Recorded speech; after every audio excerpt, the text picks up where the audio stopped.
at the dreamer's ball.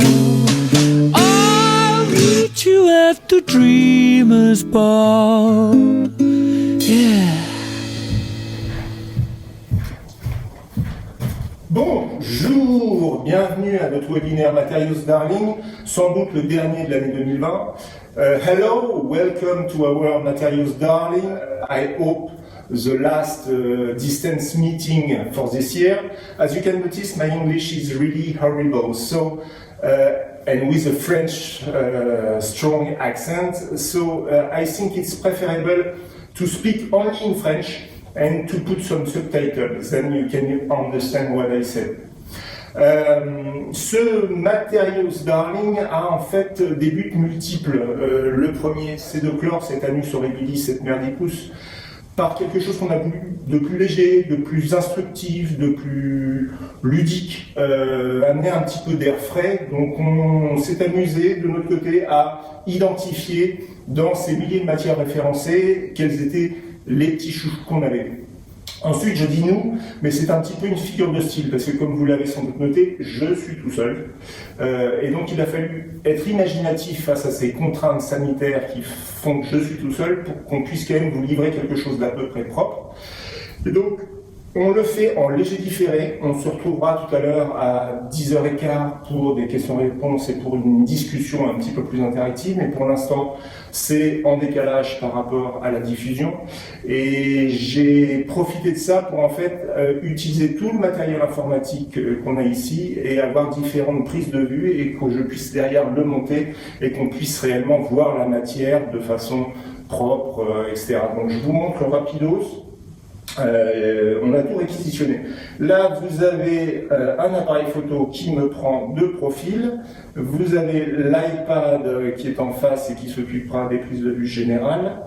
Mon ordinateur qui s'occupe aussi du son et qui est en bas, là. Et enfin, un dernier appareil photo là-bas pour prendre en latéral. Et tout ça, donc, on va le passer à la moulinette pour monter le film. Donc, comme vous l'aurez compris, tout ça, c'est du 100% homemade, avec les imperfections qui vont avec ce genre de do-it-yourself. Pour un gars qui parle pas anglais, il faut que j'arrête avec les anglicismes. Dernière chose, ou avant-dernière chose, tout ça est en duplex.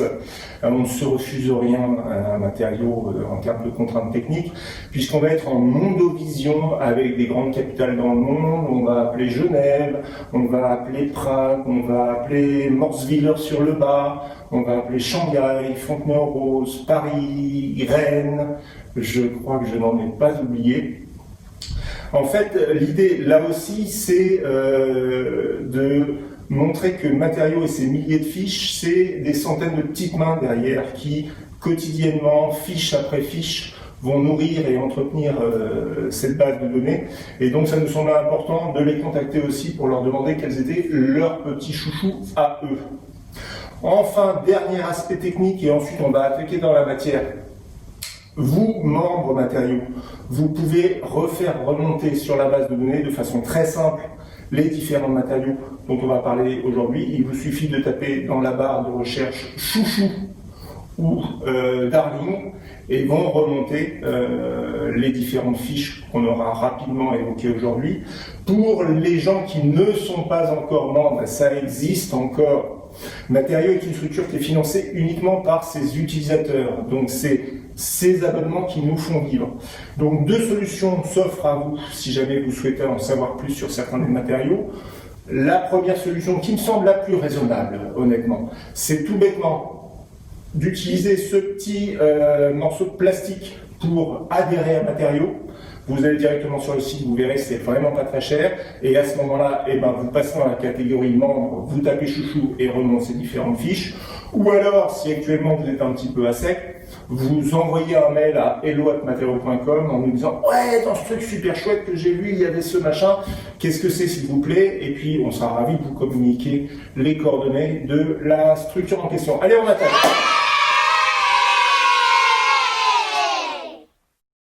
Bon, mais l'heure avance et vous n'avez pas 3 heures à nous accorder, donc on va tout de suite attaquer. Je vais commencer par moi. Mon petit chouchou de tous les chouchous, ça doit être, je pense, le basalte fondu. On le voit d'ailleurs parce que il a la référence S0001, ça veut dire que c'est le premier matériau dans la famille des roches, des pierres et béton qu'on a créé.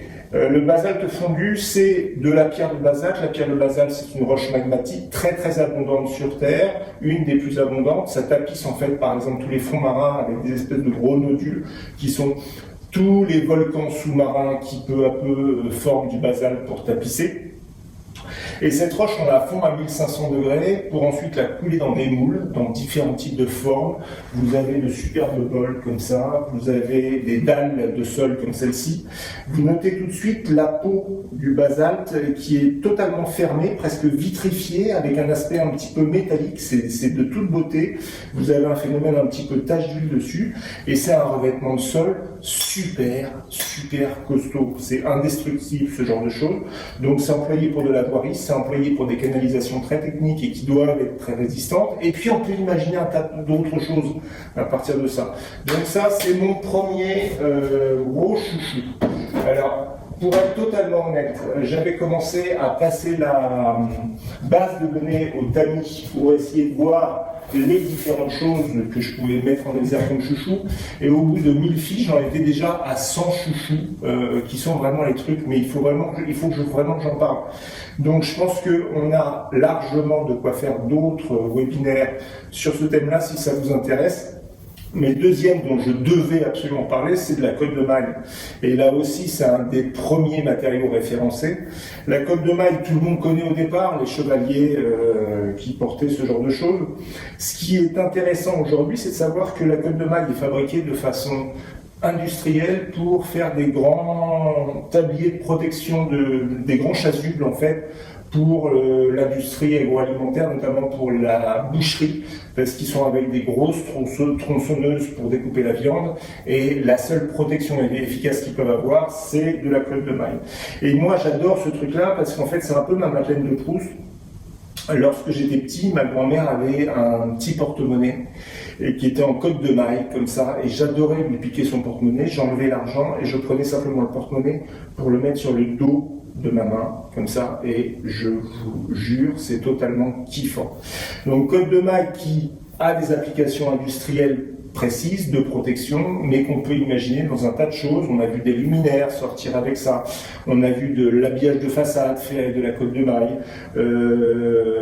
Pascal Lyon fait de superbes bijoux avec ce genre de choses.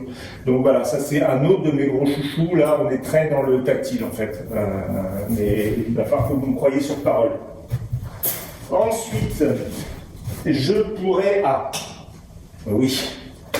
Là aussi un incontournable. Alors pardon à tous ceux à qui j'ai déjà fait l'article concernant le Vantablack.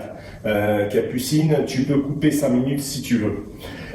Le Vantablack, c'est quelque chose dont on a beaucoup parlé il y a 4-5 ans. C'est le noir le plus noir du monde. Il n'y a pas plus noir que ce truc-là. C'est un traitement de surface qui est utilisé principalement dans l'univers militaire pour des applications très techniques à nouveau, des lunettes de visée nocturne ou ce genre de choses. Et c'est une matière qui, une fois qu'elle est déposée sur un support, va absorber toute la lumière, ne va rien réfléchir.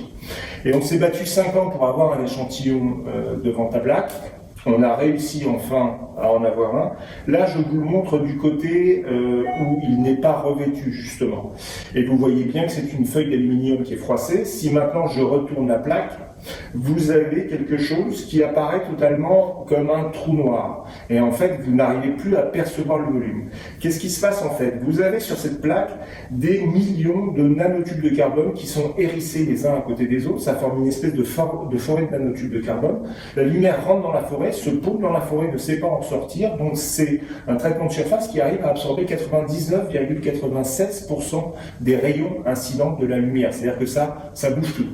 Ce qui fait que votre œil, lui, ne reçoit plus aucune information qui lui permet de recréer mentalement le volume de la pièce. Donc pour vous, c'est quelque chose où je n'ai pas d'information et donc je perçois ce qu'on appelle, nous, du noir. C'est un truc totalement bluffant et à nouveau, désolé, à venir voir au showroom pour que vous puissiez réellement vous en rendre compte. Alors on a beaucoup parlé il y a 5 ans parce qu'en fait Anish Kapoor avait signé un contrat d'exclusivité avec la société qui produit ce Vantablack pour être le seul artiste à avoir le droit de l'utiliser dans le domaine de l'art. Alors il y a un tas d'artistes, notamment anglais, qui ont râlé parce qu'ils voulaient eux aussi pouvoir utiliser ce type de pigment.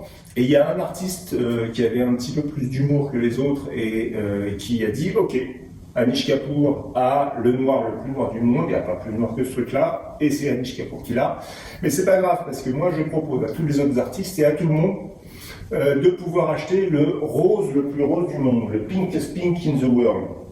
Voici le pinkest pink, il n'y a pas plus rose que ce pigment-là. Et Stuart Sample, qui est le créateur de ce pigment, a dit que tout le monde pouvait acheter son pinkest pink, sauf Anish Kapoor. Donc, vous pouvez acheter le pinkest pink, vous allez sur le site de Stuart Sample, vous achetez, je crois que c'est 5 livres 80 pour avoir ce petit pot du rose le plus rose du monde. Vous devez simplement cocher 3 cases, c'est « Je ne suis pas Anish Kapoor, je ne travaille pas avec Anish Kapoor, et d'ailleurs, tout bien réfléchi, je ne connais pas Anish Kapoor. » Et à ce moment-là, vous pouvez acheter le pinkest pink. Et Anish Kapoor, pour clore l'histoire, à quelques semaines après, envoyait un simple message sur Instagram où il avait le pinkest pink, son majeur, plongé dedans, et voilà la photo. Donc voilà, à nouveau, 2 petits trucs super bien. Ensuite, alors on va rester dans cet univers un petit peu noir ici avec un autre de mes gros chouchous. C'est un produit japonais, c'est de la terre brûlée. En fait, on prend des terres glaises qu'on va chauffer à plus de 1000 degrés, ce qui fait qu'elles ressortent noires comme ça. Elles sont déjà très sombres au départ, mais elles ressortent noires et comme un petit peu carbonisées. Donc on retrouve des éclats à nouveau, enfin un éclat presque métallique en surface. Avec cette terre, les Japonais travaillent énormément de produits de sculpture en extérieur, des espèces de chiens assis superbes, des éléments de toiture magnifiques, toujours avec ce phénomène un petit peu d'iridescence de la matière. Et ils le proposent aussi en montage mosaïque sur filet, comme ça. Et regardez comme c'est beau, ils jouent en plus sur des épaisseurs un petit peu différentes. La même société propose un autre produit assez proche. Le Momo, le voici. Toujours la terre brûlée, mais cette fois-ci dans sa version mousseuse. C'est un produit super léger, super léger. Ça flotte dans l'eau. Si jamais vous imaginez un truc où vous recouvrez une piscine avec ça, il faut savoir que ces petites aisselles vont flotter à l'eau. Et c'est en même temps, comme c'est mousseux, ça va être un très bon isolant thermique pour de l'habillage de façade en extérieur, par exemple. Et donc on garde ce côté gris-noir et ce côté un petit peu métallisé en surface. Il n'y a aucun pigment, hein. C'est simplement le principe de chauffe qui va donner ce type d'aspect-là. Ensuite, mais j'ai un appel. Alors...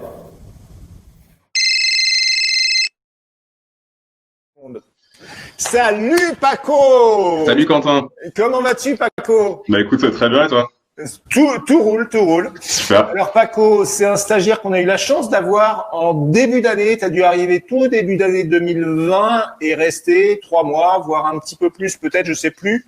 Janvier-mars. Je me souviens, c'est tu avais un niveau de ping-pong moyen, faut avouer, mais tes fiches étaient en permanence nickel, tirées au cordeau. Et puis surtout, mais vous allez pouvoir l'apprécier, Paco a une superbe voix grave à la Barry White. Alors Paco, dis-moi, quel était ton matériau chouchou à l'époque où tu étais chez Matériaux? Alors, donc c'est une question qui a été compliquée parce qu'effectivement, à Matériaux, il y a des merveilles, tout un tas de matériaux qui sont tous exceptionnels. Et à choisir, mon choix, il s'est quand même arrêté sur le mycélium. Ah, très bon choix, Paco, le mycélium. Ouais. C'est quoi le mycélium? Alors, qu'est-ce que c'est le mycélium? Alors, le mycélium, c'est la partie souterraine du champignon. Donc, on se figure souvent le champignon comme ce qu'on va chercher en forêt, savoir la partie reproductrice. Mais sous terre, il y a tout un tas de filaments qui sont la partie vivante du champignon, qui se nourrit de matière organique, donc de bois mort, les feuilles, et qui forment un réseau comme ça très dense de filaments. Donc, il y a des entreprises qui ont cherché à tirer parti de ces petits filaments dans leurs propriétés d'agglomération. Et elles ont imaginé tout un tas de procédés avec ce mycélium. On va donner à manger à ce mycélium avec des déchets agricoles. Et dans des moules, on va pouvoir faire croître du coup le matériau. Ensuite, on va le passer au four pour le rendre inerte. Et les matériaux qu'on va obtenir ont tout un tas de propriétés différentes. Donc ce sont des matériaux qui vont pouvoir être résistants au feu, qui vont être hydrophobes et qui vont être super légers. Et donc, ça permet aussi d'imaginer tout un tas de produits et aussi de C'est là pour le coup, ça m'avait sidéré, c'est qu'effectivement il y a des qualités très très intéressantes de ce mycélium, mais les premiers échantillons que j'avais reçus, c'était simplement des petites boîtes de calage, enfin des éléments de calage pour remplacer le polystyrène, donc pas quelque chose qui était destiné à être vu, mais simplement à protéger des objets. Et on a vu progressivement une déclinaison qui est quand même assez extraordinaire, parce que je sais pas si tu te souviens, mais il y a maintenant des panneaux acoustiques, il y a des revêtements de sol, il y a des imitations entre guillemets cuir à partir de ce genre de choses. Il y a des éléments d'isolation bâtiment, il y a le packaging, mais dans sa partie plus noble que simplement calage. Enfin, ça se décline d'une façon assez exponentielle et assez très intéressante. Ouais. Et en termes de rendu, d'esthétique, on arrive sur des choses qui sont très fines aujourd'hui. Ouais. Ah bah il y a le truc kiffant là, tu sais, il y a le panneau acoustique d'une douceur totalement dingue. Ouais. Et bon, on va arrêter parce que les gens ne peuvent pas tripoter aujourd'hui. C'est vrai. Des choses à ajouter, Paco? Écoute, non, c'est juste que ça a été un choix parmi tant d'autres. Ouais, non, mais ça, c'est un petit peu la règle du jeu et on est là pour se frustrer aussi un peu. On a une heure pour parler de certains de nos chouchous, on va dire. Ben écoute, je te remercie, profite bien de la campagne et je te dis à très bientôt. Salut. Bye. Merci. Ciao.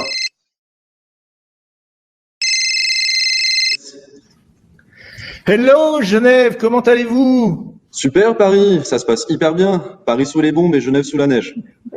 Ouais, écoute, tu m'as déjà fait le coup la dernière fois quand on a inauguré ensemble le showroom. Donc, pour info, Matériaux a maintenant un showroom à Genève au sein de la structure iFlow. Vous voyez un bout de la matériothèque juste derrière Frédéric. Et quand je suis venu inaugurer avec iFlow Matériaux en septembre, ils m'ont déjà vendu la neige, ce qui était totalement faux. Donc tout va bien et vous avez choisi votre petit chouchou. Donc je vais quand même te sortir la phrase que j'aime. Hello Geneva, could you please give me your vote? Yes, so Paris 10 points, Geneva 3 points. Great. Donc votre petit chouchou du moment là. Et je crois que tu l'as dans les mains d'ailleurs. Yes, oui, je m'amuse bien avec. Ouais, il ne te quitte pas. D3O, on l'aime bien ici, du coup, ça nous fait un petit côté revival avec Star Wars, R2D2 & Co. Et un matériau assez sympathique qui amuse bien l'équipe d'ailleurs d'iFlow, avec ce matériau qui est rémanent, du coup, on peut s'amuser à le déformer dans tous les sens. Et quand on a un choc un peu violent ou qu'on le sollicite de manière plus violente, il se casse de manière très brutale. Et du coup, des centaines d'applications aujourd'hui pour D3O, un produit qui a été développé par une boîte qui se trouve en Angleterre. Mais on aime bien décloisonner, comme dit notre Quentin et fameux Quentin de Matériaux Paris. Nous décloisonnons les applications et aujourd'hui, on adore utiliser un marteau et taper sur les collaborateurs qui n'écoutent pas vraiment. Et du coup, sans aucune douleur. Et moi, j'utilise personnellement à la maison avec les enfants parce que tu vois, quand tu as des gamins de 5-6 ans qui commencent à se cogner partout, c'est pas mal de remplir des sacs de glaçons avec du D3O et du coup, dès qu'ils choquent, ça permet d'amortir tout ça. Et on réfléchit à d'autres types d'applications. D'ailleurs, nos amis les horlogers qui nous écoutent, vous connaissez bien les mouvements mécaniques. À l'intérieur, il peut y avoir des zones qu'on aimerait bien protéger de certains chocs pour protéger des composants. Pourquoi pas faire un élément en D3O, comme la coque de smartphone que j'ai aujourd'hui dans ma poche. Donc oui, on adore ce matériau, on s'amuse avec. Une vraie pâte à modeler, mais qui a plein d'effets magiques. Donc une pâte silicone qui avant tout est plutôt liquide, mais qui dès qu'elle reçoit un choc cinétique, exactement, qui se durcit, qui absorbe le choc, qui diffuse. Yes, ouais. Exactement. Eh ben, merci infiniment, Genève. Profitez bien de la neige, Vénard, et à très bientôt, puisque je crois que je vais passer dans pas très longtemps avec. Exactement, tu dois venir nous remplir tout ça, d'ailleurs, que les racks soient complets. Et yes, avec grand plaisir. Merci. Je ne t'entends plus, Genève. Oui, allez, ça a coupé, tu passes dans un tunnel. Merci, Quentin. Allez, à plus. À bientôt.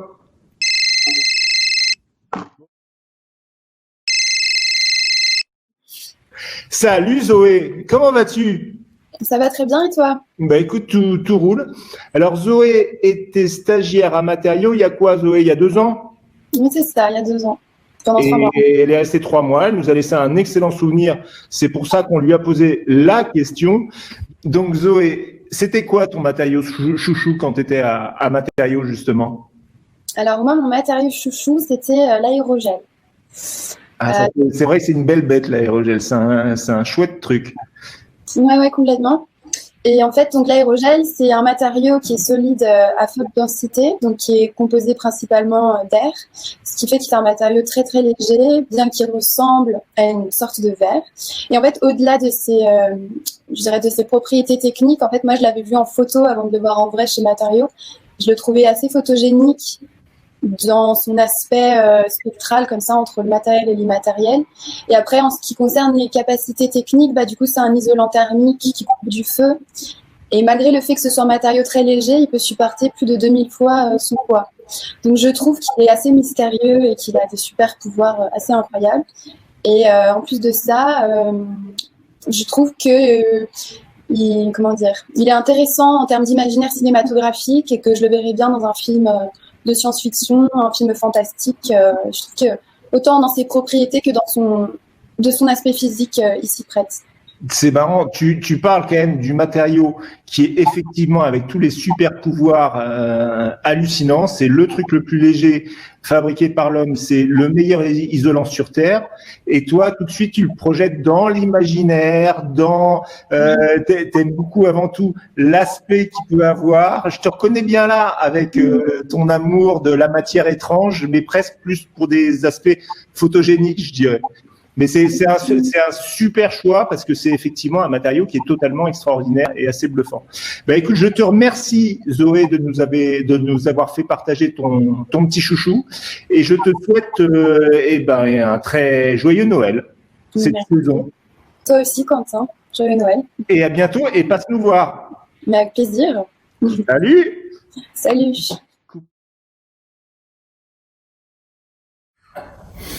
Alors, on passe maintenant à un matériau qui ne paye pas de mille au départ, mais que j'aime moi beaucoup. Vous voyez, c'est un petit méplat en hêtre, un petit bout de bois, rien de particulier. Sauf que c'est un bois qui est super mou. Je peux vraiment le tordre dans tous les sens et de façon très importante. On s'amuse à regarder. À mettre un simple scotch ici pour montrer un petit peu sa capacité effectivement à être totalement souple. Et c'est, quand je dis que c'est du low-tech, c'est que la technique est super intéressante et finalement assez simple. Vous prenez une bille de bois, alors le hêtre se prête bien à ça, mais on peut imaginer de faire ça avec d'autres essences. Vous prenez donc votre espèce de grosse bûche de bois et vous allez la compresser, histoire que les fibres internes, qui au départ sont comme ça, commencent à bouger les unes par rapport aux autres et qu'elles se rapprochent un petit peu. Donc vous compressez pas trop, vous n'allez pas exploser la bûche, mais vous compressez pour que ces fibres amorce ce type de mouvement. Ce qui va permettre ensuite, lorsque vous débitez le bois, comme les fibres ont été contraintes et ont dû un petit peu s'assouplir pour pouvoir faire des petits mouvements les unes par rapport aux autres, elles vont pouvoir accepter ce type de mouvement de flexion de façon beaucoup plus importante que si jamais il n'y avait pas eu cette compression préalable. Donc vous voyez, il n'y a pas d'ajout de matière, il y a simplement un travail physique de la matière pour lui donner ensuite ce type de capacité. Donc j'aime beaucoup le Bendy Wood pour ça. Ensuite, alors, on continue la déambulation avec ce couteau qu'on a reçu hier, qui est un couteau en bois. Là, c'est du Wenge, et la lame, le tranchant est en métal. Et il y a une espèce de fusion de deux matières par un principe qui est un principe de projection plasma, c'est-à-dire que vous allez projeter une matière sur une autre avec une sorte de pistolet, où la matière au départ est sous forme de poudre, donc poudre métallique, mais on peut aussi imaginer de la poudre céramique ou de la poudre de verre. La torche projette donc cette matière. Comme elle la chauffe, elle va se transformer en gouttelettes. Les gouttelettes, les micro-gouttelettes vont s'agglutiner sur la matière support, vont redurcir à ce moment-là, et ça va faire une espèce de fusion des deux matières. Donc là, vous avez réellement un couteau qui est bimatière, bois et métal. On peut imaginer à partir de ça un tas de trucs totalement dingues. Et cet échantillon m'a été donné par l'atelier d'ébénisterie Arca. Alors Arca, c'est un de nos gros chouchous. Je vais vous parler rapidos d'autres trucs qu'on a déjà évoqués de chez Arca et qu'on a déjà référencés. Alors je tiens à rappeler que Matériaux est totalement indépendant des industriels. Là, je vous dis qu'ils sont top, mais c'est parce que je les trouve top simplement, j'ai pas d'intérêt chez eux. Donc ça, c'est le petit nouveau. Fusion de deux matières, comme Steven est avant tout ébéniste, il travaille avant tout la projection de différentes matières sur du bois, mais la techno est super intéressante et c'est la première fois à ma connaissance que sur un support bois, on imagine cette fusion avec d'autres matières. Arca, j'en avais déjà parlé avec ce truc. un gros succès de chez nous. C'est le bois gonflé. Alors, je suis tout seul, c'est pas évident, mais voilà le principe. Vous avez une essence fine de bois qui a été scarifiée de façon super fine, découpée très finement, et tout ça a été collé sur une peau qui est une peau caoutchouc. Ce qui fait qu'ensuite, quand vous avez de l'air en dessous, vous allez avoir un phénomène de gonflement de la peau caoutchouc et donc du bois, et ça permet d'avoir par exemple un panotage mural avec une essence fine tout à fait classique, mais tout à coup vous voyez par exemple apparaître un logo parce que vous avez ce bois qui gonfle, c'est totalement dingue. Il y a un autre truc de chez Arkane que j'aimais beaucoup. Alors vous avez le bois larmé. Le bois larmé, c'est une plaque de métal déployé classique, sur laquelle on va mettre une essence fine de bois, on va compresser ça, ce qui va permettre au métal déployé de commencer à mordre dans le bois. Ensuite, c'est plaqué sur différents types de supports, mais on ne voit pas encore apparaître la tôle larmée qui est derrière le bois. Et ensuite, on ponce pour faire réapparaître une partie de l'élément métallique. Donc très beau produit. Et celui-ci que j'aime beaucoup parce que c'est à nouveau de la low-tech judicieuse. Je les ébénise depuis toujours quand on fait un coup violent sur un meuble ancien par exemple et ça commence à le creuser, à l'abîmer. Il y a une technique pour remettre un petit peu le bois à niveau, c'est qu'on va le mouiller et il va avoir tendance dans ce cas-là à gonfler et ensuite on ponce pour faire disparaître un petit peu ce choc. Ben là, Steven a employé cette technique mais un petit peu à l'envers, c'est-à-dire que il va au départ agresser le bois, il va lui filer des coups par exemple. Là, tout bêtement, il a mis une plaque à nouveau de métal déployé sur le bois. Il a compressé pour compresser la fibre de bois et que le métal s'enfonce à l'intérieur. Ensuite, c'est reponcé pour mettre à niveau. Mais la fibre qui a été compressée garde cette compression. Et donc, si vous réhumidifiez le bois massif, vous allez avoir un phénomène où toutes les fibres compressées vont se gonfler à nouveau et vont faire réapparaître ce relief un petit peu comme une mémoire de l'agression qu'elles ont subie auparavant. Donc très beau produit à nouveau, et donc tout ça c'est Arca et tout ça c'est sans qu'on touche quoi que ce soit, je vous promets. Qu'est-ce que j'ai ensuite? J'ai celui-ci, des termélés. Alors une technique ancestrale, et notre but n'est pas de référencer que des trucs super nouveaux, mais des trucs qui sont singuliers, atypiques, bizarres, moutons à 5 pattes, etc. Et là, c'est une société italienne qui est une des rares à continuer à faire des terres cuites en terre mêlée. Des terres mêlées, c'est que vous prenez différentes terres de différentes couleurs, des terres très claires, des terres très sombres.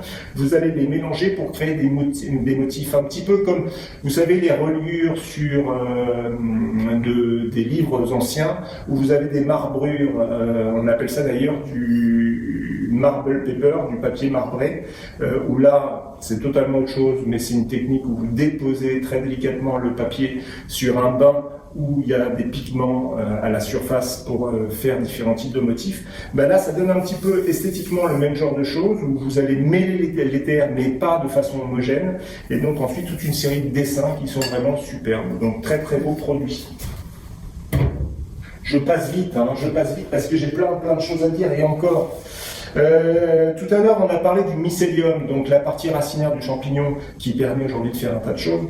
Là, c'est le champignon en tant que tel. Vous savez, c'est ces espèces de champignons parasols qui sont accrochés au tronc d'arbre et qui vont faire des espèces de grands éléments comme ça, qui vont faire pas tout le tour, mais une bonne partie du tronc. On va enlever ce champignon, on va le couper en tranches, on va lyophiliser la chose pour enlever un petit peu toute l'eau, et ensuite vous obtenez cette espèce de daim très doux, vraiment très doux comme un daim, qui n'a pas de qualité mécanique très importante, et notamment de résistance à la déchirure. Donc généralement ce qu'on fait, c'est qu'on va le sous-tendre avec du textile pour gagner ces qualités-là. Mais en termes de peau, c'est un très beau produit, et c'est donc uniquement du champignon qui a été lyophilisé. Voilà pour celui-ci. Ensuite, mais je crois que j'ai un appel là.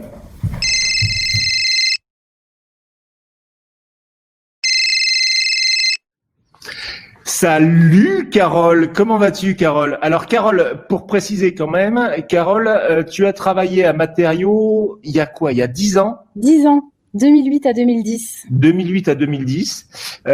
Et maintenant, Carole est responsable de la matériothèque de l'agence RDAI, grande agence internationale.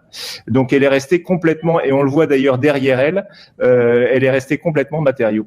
Alors, Carole, ma petite Carole, dans la bibliothèque matériaux, si jamais je te dis, ton chouchou, c'est quoi? J'ai une petite idée, hein, parce que tu nous l'as déjà largement exprimé pendant les 2-3 ans où on a eu la chance de travailler avec toi. Ton petit chouchou, c'est quoi? C'est le Radon Textile. Le Radon Textile, tu nous expliques un petit peu? Alors, hop, c'est un textile de nacre que j'avais référencé chez Matériaux à l'époque, que j'ai mis à peu près 5 ans à réobtenir ici, donc, et sous une forme beaucoup plus réduite. Ouais, on a des plus gros trucs. Voilà. Donc le Radon Textile nous vient du Japon. C'est ce qui est assez extraordinaire dans ce petit matériau, c'est plus la mise en œuvre que le résultat, parce que le résultat est une feuille de nacre certes souple, mais un matériau. Voilà. Non, c'est déjà assez bluffant, mais c'est effectivement la technique employée. Mais la technique est quand même hallucinante à expliquer. Donc, on est sur des fines couches de nacre qui sont prélevées sur des coquillages avec plusieurs essences différentes, qui sont ensuite appliquées délicatement, évidemment, sur un papier washi, qui lui-même ensuite est tissé sous forme de fil, un petit peu comme ça. Ah, tu vois, ça, j'ai pas ça. Ah, tu vois ? Ouais. Moi, je suis très pédagogique. Voilà. Et donc, ces petits fils sont ensuite tissés avec de la soie pour obtenir cette nacre souple. Donc, on peut appliquer ce principe à de la feuille d'or, à de la laque. On a comme ça des tas de textiles différents. Mais voilà, c'est vraiment mon chouchou et je continue, je persiste et signe avec ce tissu.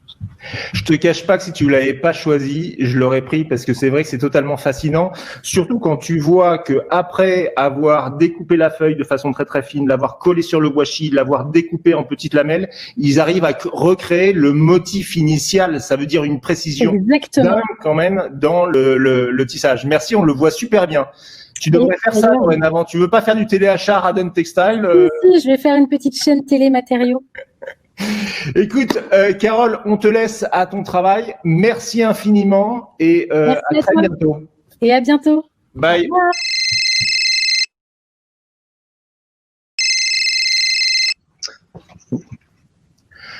Hello, Prague. Hello, Adam. How are you? Hello, Quentin. I'm fine here in Prague. We have first snow. Yeah, in Prague. Mm-hmm. Like in Geneva. I have Geneva just before, and they have some snow. Not in Paris today. So Prague is our partner in Czech Republic. And Adam, I think you have choose your Matayo Chouchou, and it's your hat. It is. It's like very politically named. It's like GRDXKN. Oh, and great. What I like about it, that it's like print on a textile, and like it's really sensual to touch. It gives the textile 3D structure, and what is great about it, that both sides are beautiful, and from one side, it looks like a dragon skin. Yeah.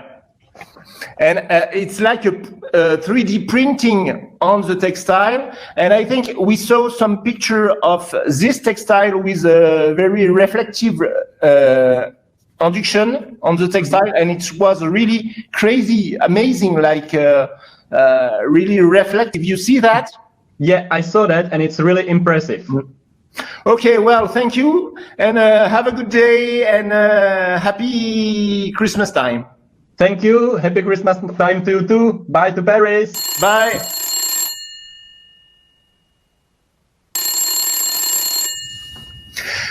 Bonjour Capu. Comment vas-tu, Capucine? Bonjour Président.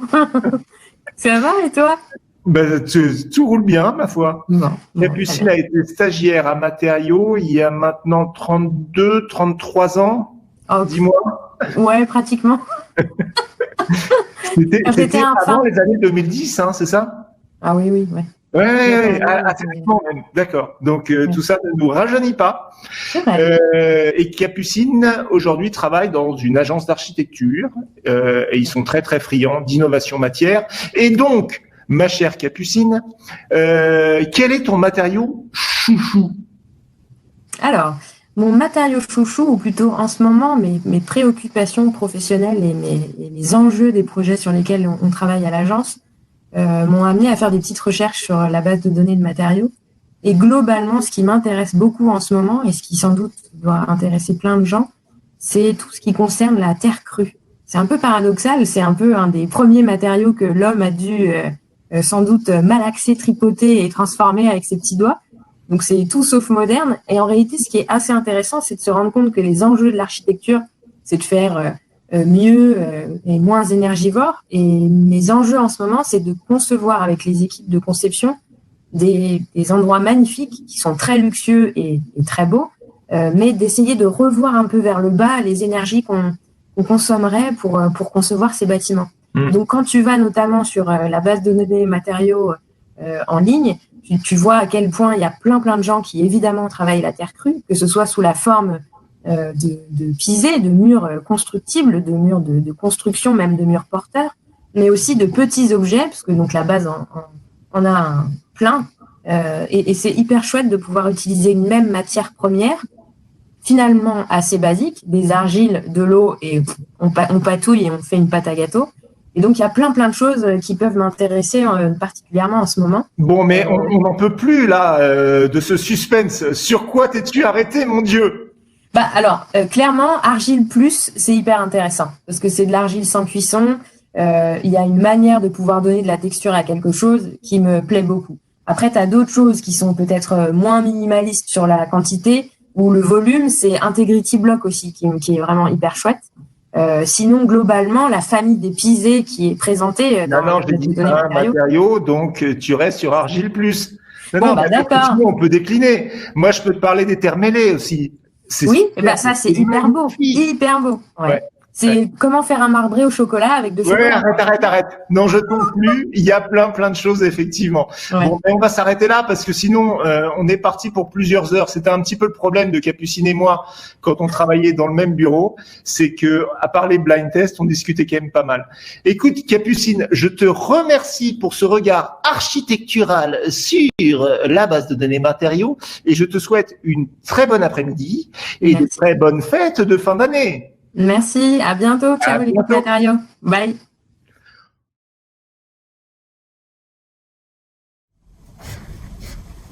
Alors, qu'est-ce que nous avons après? Nous avons apparition. Alors là, c'est un petit chouchou tout bêtement parce que c'est le petit dernier.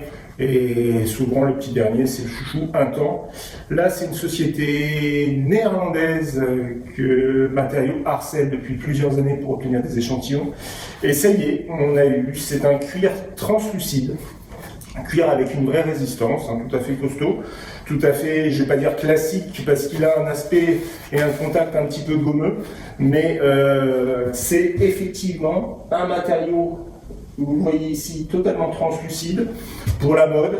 Ils ont sorti déjà un imperméable, qui est enfin une sorte de blouson qui est fait avec ça. Et en même temps, ce qui est très intéressant avec cette société, c'est qu'ils n'arrêtent pas d'innover dans le cuir. On vous a parlé la semaine dernière d'un cuir qui était sous-tendu avec un textile en Dyneema, donc un truc super résistant. Mais ils ont comme ça, c'est des bidouilleurs du cuir. Ils n'arrêtent pas d'essayer d'imaginer des applications avec le cuir. Donc, apparition qui vient d'apparaître. Un petit truc qui paye pas de mine au départ, c'est un petit morceau de chocolat. Mais si jamais je le fais jouer à la lumière, ce morceau de chocolat révèle en fait tout le spectre de l'arc-en-ciel par réflexion. Et c'est une société suisse qui fait ça, c'est normal, c'est du chocolat. En fait, c'est des spécialistes de la fabrication de moules plastiques pour faire différents types d'objets. Et ils maîtrisent tellement la finesse de peau de ces moules plastiques qu'ils arrivent à imprimer des microstructures qui vont ensuite créer ce type d'effet holographique sur différents types de supports moulés. Et donc là, ils nous ont envoyé des échantillons en chocolat pour nous montrer un petit peu l'excellence des résultats qu'ils obtiennent. Il n'y a aucun pigment, c'est simplement la réflexion de la lumière sur la matière qui va tout à coup révéler cette microstructure via ce côté diffractant de la lumière. Alors, chose marrante, c'est que c'est tellement bien imité en termes de chocolat que dans un premier temps, on a vraiment cru que c'était du chocolat. Et donc, à chaque fois, je le maniais de façon très précautionneuse et j'essayais de ne pas le garder longtemps parce que j'avais peur qu'il fonde. En fait, ce qu'ils nous ont envoyé, c'est un plastique couleur chocolat, mais ils le font réellement sur du chocolat. Et on peut imaginer ensuite ça sur différentes matières qui se moulent, et donc en prenant l'empreinte de ces reliefs-là. On va rester dans l'optique d'ailleurs, on va rester en Suisse, avec une société que j'adore, à nouveau, mais décidément le nombre de sociétés que j'adore, c'est déjà celle qui nous envoie des échantillons, et quand ils font des trucs magiques, c'est top. Là, c'est une société donc suisse, c'est des ingénieurs qui au départ maîtrisent parfaitement le chemin de la lumière à l'intérieur des matières transparentes. Donc ça peut être du verre, ça peut être du PMMA, des plastiques transparents. Et vous pouvez remarquer quand vous prenez une bouteille à la lumière, vous voyez que derrière vous avez une vibration de la lumière un petit peu aléatoire suivant l'épaisseur de la matière qui a été traversée par la lumière. Ben, eux, comme ils maîtrisent parfaitement tout ça, ils peuvent jouer sur des différences infimes de l'épaisseur de la matière pour ensuite créer réellement une image contrôlée derrière. Et donc là, par exemple, je vais vous montrer une petite plaque plastique. Et vous voyez qu'en transparence apparaît un lion. Et regardez un petit peu la finesse du dessin. Alors que la plaque, au départ, je n'arrive pas à lire quelque chose. Je vois simplement qu'elle est un petit peu mal faite, c'est-à-dire que l'épaisseur n'est pas totalement contrôlée. Donc ça, c'est une société suisse. Ils font aussi sur ce même principe un phénomène très troublant par réflexion. C'est-à-dire qu'ils prennent une plaque d'acier polie, vous le regardez, c'est un polymiroir, vous voyez rien de particulier, mais en réflexion, vous avez une image qui va s'imprimer sur le mur qui est derrière vous, par exemple. Donc ils ont, par exemple, créé toute une collection de bijoux, où le bijou, il est simplement en métal, poli, et il y a le soleil qui tape dedans, et qui sur la table va marquer love, ou ce qu'on veut, simplement parce qu'ils ont microstructuré le miroir en question pour qu'il puisse effectivement projeter une image. Un truc totalement dingue. Alors, ensuite, un appel peut-être de Shanghai.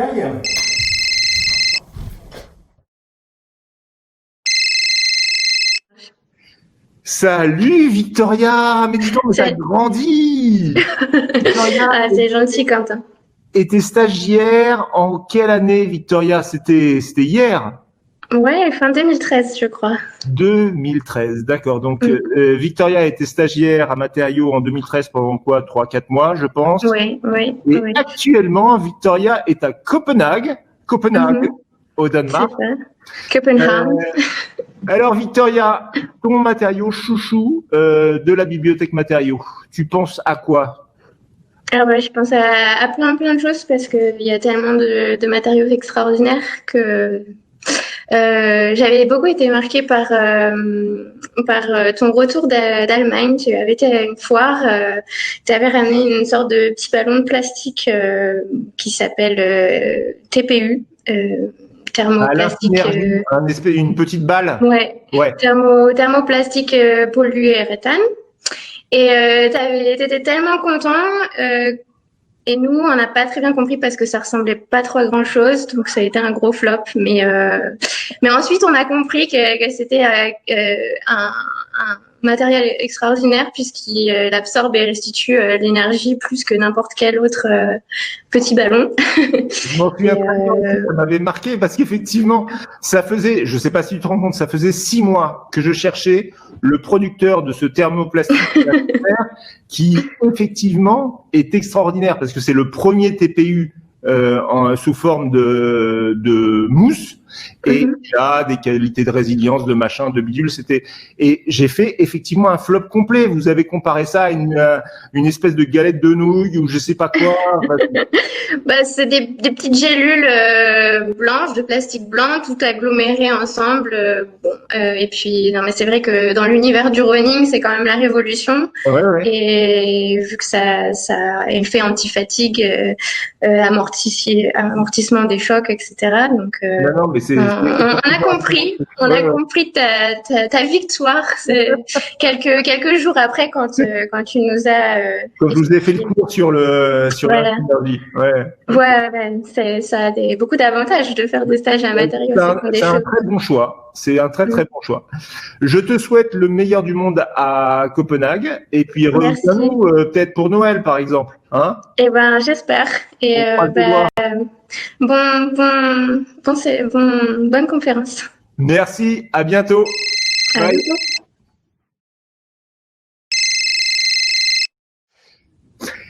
Salut Estelle, ravi de te revoir. Ça fait pas longtemps qu'on s'est quitté puisque tu étais, je crois, stagiaire à Matériaux en septembre de cette année.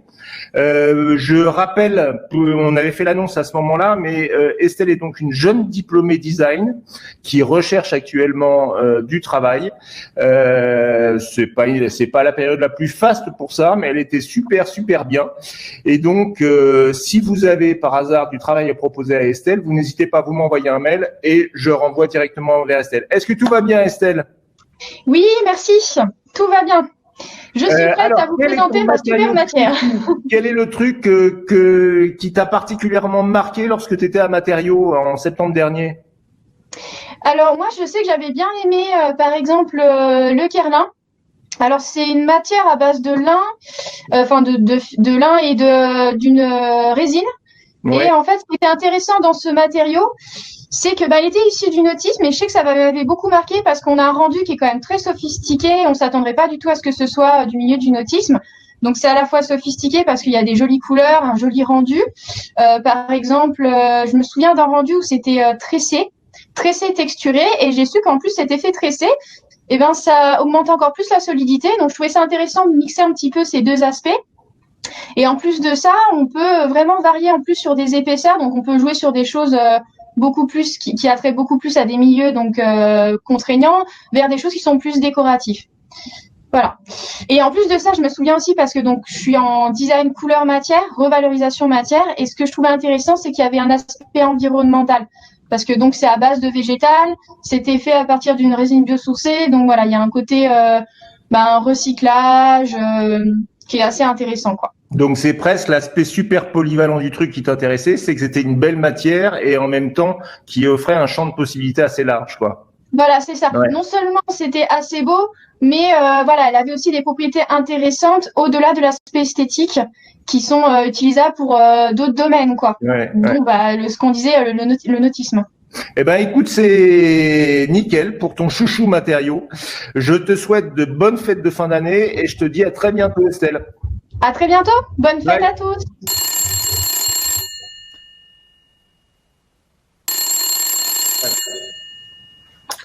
Salut Violette, salut Emma, comment allez-vous?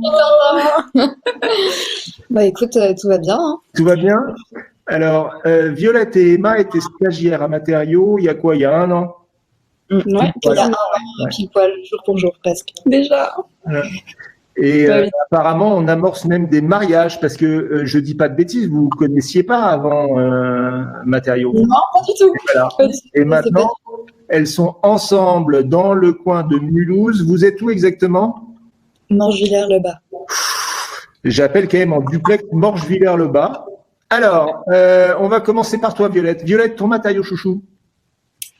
Justement, en parlant de mariage, on a quand même réalisé une bonne cérémonie à Matériaux, je trouve. Ah oui. Mon matériau chaud, c'est le ferrofluide. Et c'est un matériau qui a vraiment une histoire au sein de Matériaux lui-même. Et donc, le ferrofluide, c'est un liquide métallique enfermé dans du verre et qui a une sorte d'apparence d'eau ou d'huile, mais dès lors que l'on met un aimant, on peut justement moduler sa forme et créer des petits pics comme un petit hérisson, comme un petit palmier ou quoi que ce soit. Ouais, c'est vrai qu'on s'est pas mal amusé avec ça, ouais. Comment? On s'est pas mal amusé avec ça, effectivement. On s'est pas mal amusé avec ça. Et justement, si je me trompe pas, Quentin, c'était il y a 12 ans, un petit peu près, qu'une de tes stagiaires s'est un petit peu trop amusée avec. Non, on va pas avoir le temps de raconter l'histoire, mais effectivement, c'est un matériau qui a une histoire à Matériaux. Mais ce qui est assez marrant, c'est que c'est au départ un matériau qui est très technique et pour des emplois où on ne joue pas sur ce côté très ludique du hérisson, du palmier. Mais c'est vrai que ça fait à chaque fois la farce. Très bon choix, Violette. Et toi, Emma? Pour aussi rebondir sur les petites anecdotes sympathiques qu'on a passées ensemble à matériaux, je voulais parler du dacryl, qui en soi est une résine acrylique très résistante, opaque, transparente, comme on veut, mais c'est surtout le matériau phare des tournois de ping-pong quand même, qu'on se le dise, parce que bon, les 2 tables de travail, si tout le monde allait au showroom, elles sont délimitées par une grande bande d'acryl rouge qui nous offre généreusement et qui est la star maîtresse de nos tournois de ping-pong. Qui limite la table. C'est ça, service à gauche, service à droite. On a sûrement des petites vidéos qui se cachent quelque part avec nos performances pépites. Mais voilà, le dacryl nous remémore avec Violette et avec toi. Ouais. Merci Gilles Meyer pour ce don à matériaux et la table de matériaux. Eh ben, écoutez, je vous souhaite une bonne après-midi à Morschwiller sur le bas. Et puis de bonnes fêtes de fin d'année à toutes les deux. Salut. Merci beaucoup. Salut Quentin. Salut. Ciao.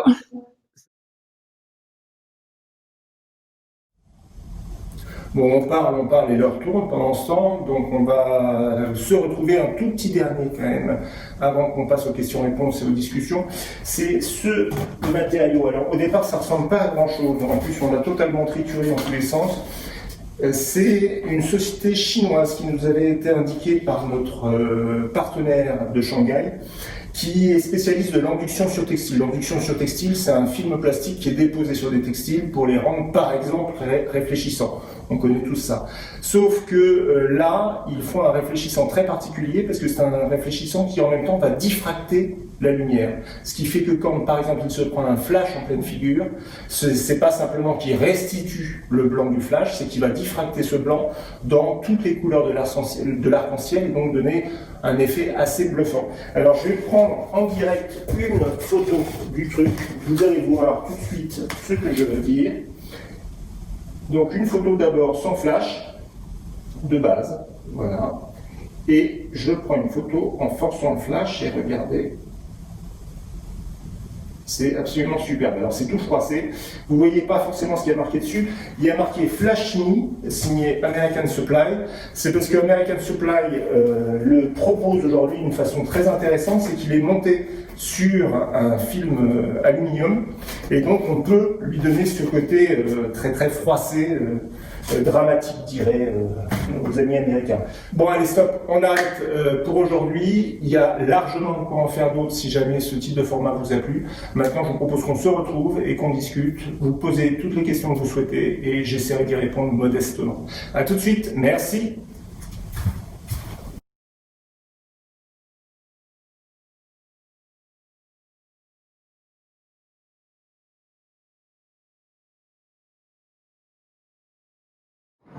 Bonjour tout le monde, bonjour tout le monde, mais je vous ai pas dit bonjour en direct. Il y a le téléphone qui sonne pile poil à ce moment-là. J'avais quelques questions qui avaient été posées. Alors une première sur les prix, c'était Thelma qui avait demandé le prix du Vanta Black. En fait, les prix. Alors d'abord, on ne vend pas ces matériaux. Nos membres contactent directement les industriels pour aller plus loin avec eux dans les projets qu'ils prévoient avec ces matières.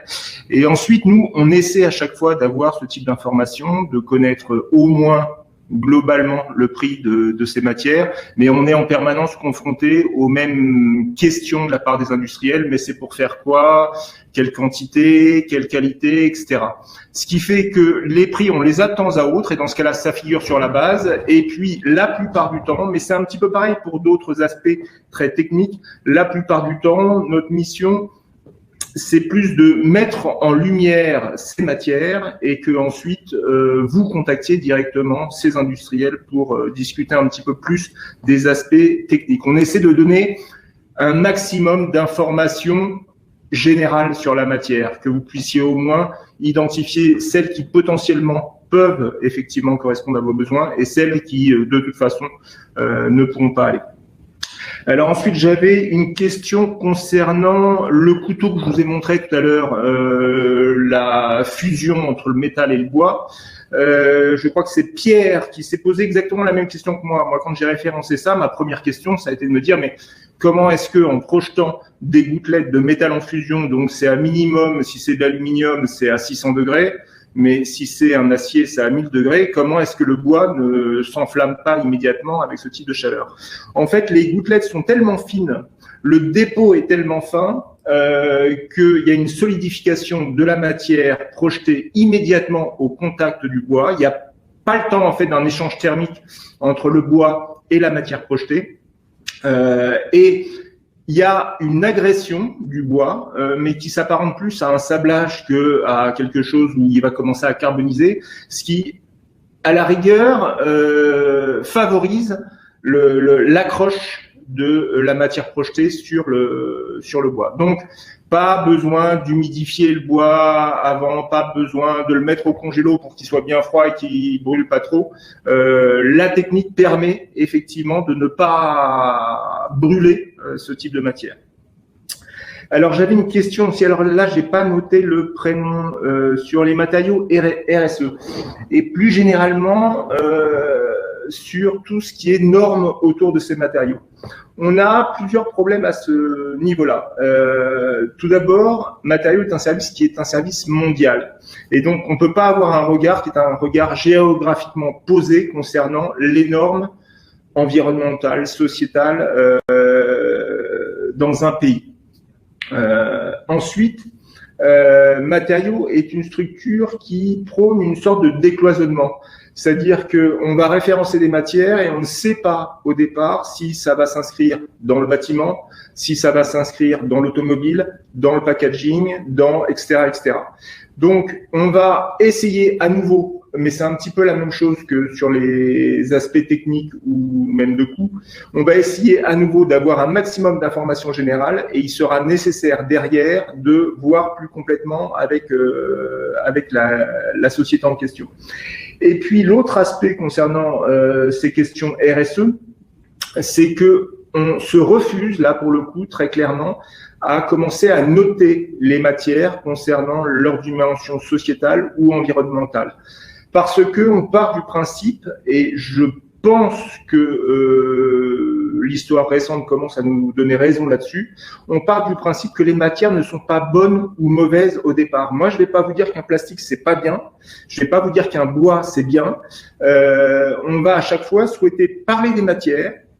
Et ensuite, il est évident que l'emploi de ces matières est plus ou moins judicieux concernant ces dimensions. Mais c'est pas la matière qui est bonne ou mauvaise, c'est réellement ce qu'on va faire de ces matières.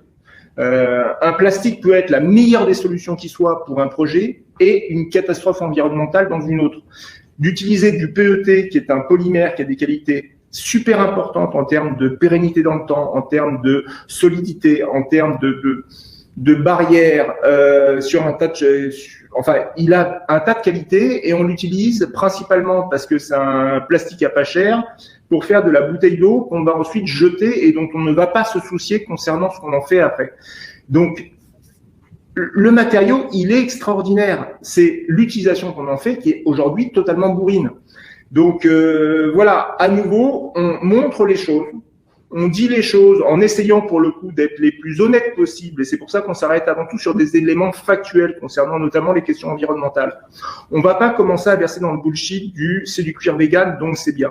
On va dire que cuir vegan c'est déjà une aberration en termes de termes justement et ensuite on va pas dire que un textile enduit de polyuréthane et éventuellement 20% de déchets de pommes c'est mieux qu'un cuir.